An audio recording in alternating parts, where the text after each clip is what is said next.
Hello students, आज हम discuss करेंगे paper 2 JEE advance question number 2 area of integration का सवाल है।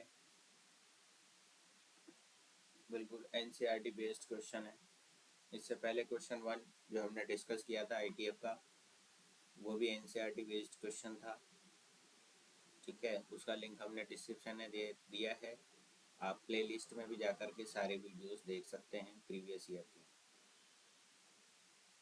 तो यहाँ पर क्वेश्चन क्या कह रहा है, let S x y comma R cross R such that x greater than equal to 0 y greater than equal to 0। जब भी ये आपको दिख जाए इसका मतलब क्या होता है, ये फर्स्ट क्वाड्रेंट की बात कर रहा है। ठीक है ना, ये क्या बताता है, आपका फर्स्ट क्वाड्रेंट को बताता है। एक कर्व ये दे रखा है, एक कर्व ये दे रखा है और एक ये लाइन का इक्वेशन है। ठीक है ना, इनइक्वलिटी फॉर्म में दिया हुआ है, तो आप इक्वलिटी फॉर्म में ही अगर मानो तो Y square equal to 4x एक parabola, y square is equal to 12 minus 2x ये भी एक पैराबोला, और ये आपका आ गया 3y plus root 8x is equal to 5 root 8। ये एक लाइन का इक्वेशन हो गया। ठीक है, तो सबसे पहले हमने ये y is equal to 4x वाला पैराबोला आपको पता होता है किस तरीके से बनता है, इस तरीके से बनता है। अब हमको चूंकि फर्स्ट क्वाड्रेंट की बात करनी है, इसलिए हमने ये नीचे वाला पोर्शन बनाया नहीं है यहाँ पर। ठीक है, इतना ही पोर्शन बनाया। दूसरा वाला पैराबोला आपका दे रखा है यहाँ पर, ये वाला। ठीक है, इसको आपने ड्रॉ कर लिया, ये इस तरीके से बनेगा। ठीक है, उसके बाद आपका आ जाता है एक लाइन का इक्वेशन। तो एक लाइन का इक्वेशन जो ये है उसको अपन ने बना लिया, तो ये इस तरीके से। तो ये चित्र कुछ आपका जो डायग्राम बनेगा वो इस तरीके का बनेगा। यहाँ पे आपका ये 2 दिया हुआ है क्वेश्चन में। ठीक है ना, तो यहाँ 2 आएगा। ओके, तो इस तरीके से आपका ये डायग्राम बनेगा।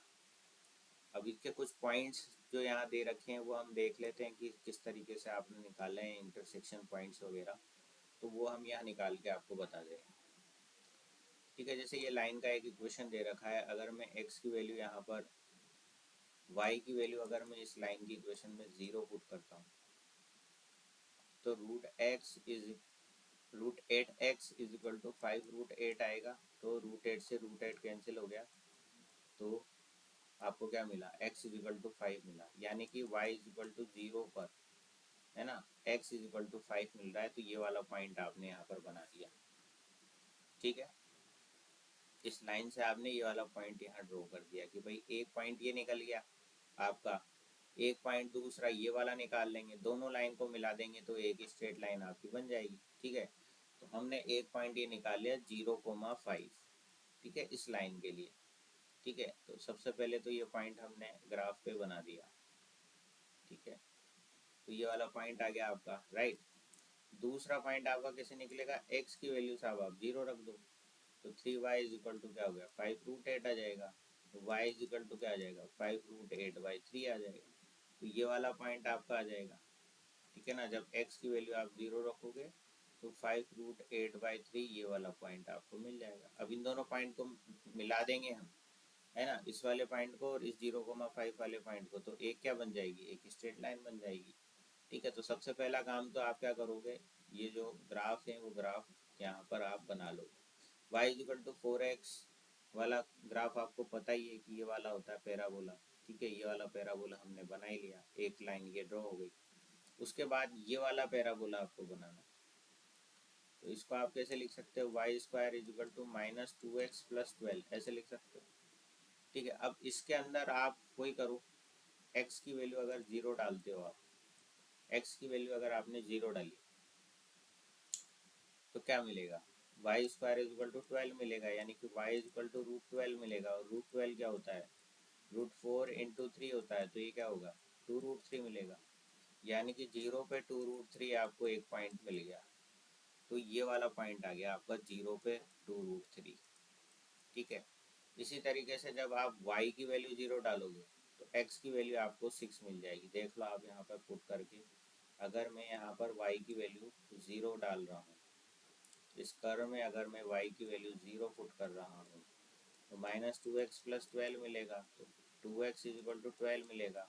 तो x इजिकल टू आपको 6 मिल जाएगा, यानी कि 6,0 पॉइंट आपको मिल गया। भैया x है और y आपको 0 दे ही रखा है, तो ये वाला पॉइंट मिल गया, 6,0 वाला पॉइंट मिल गया।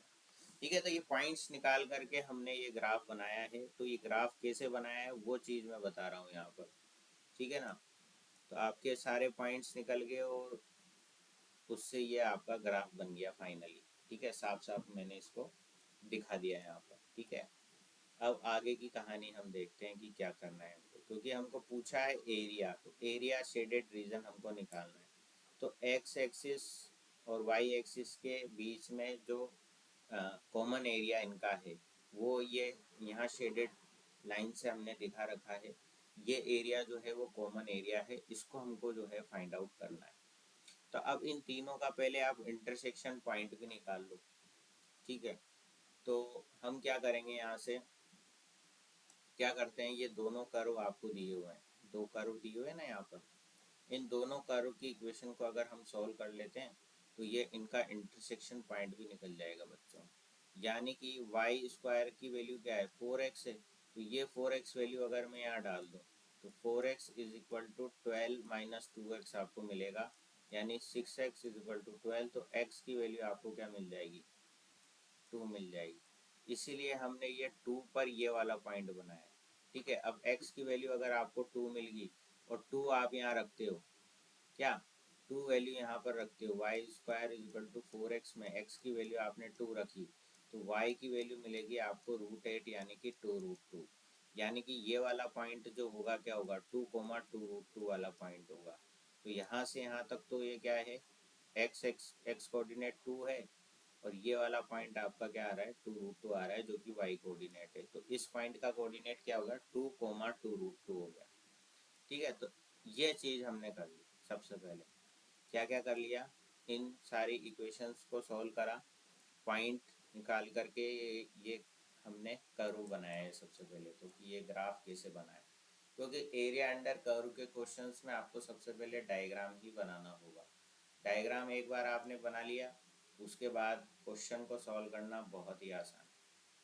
ठीक है, अब हमको निकालना है साहब यहाँ पर एरिया।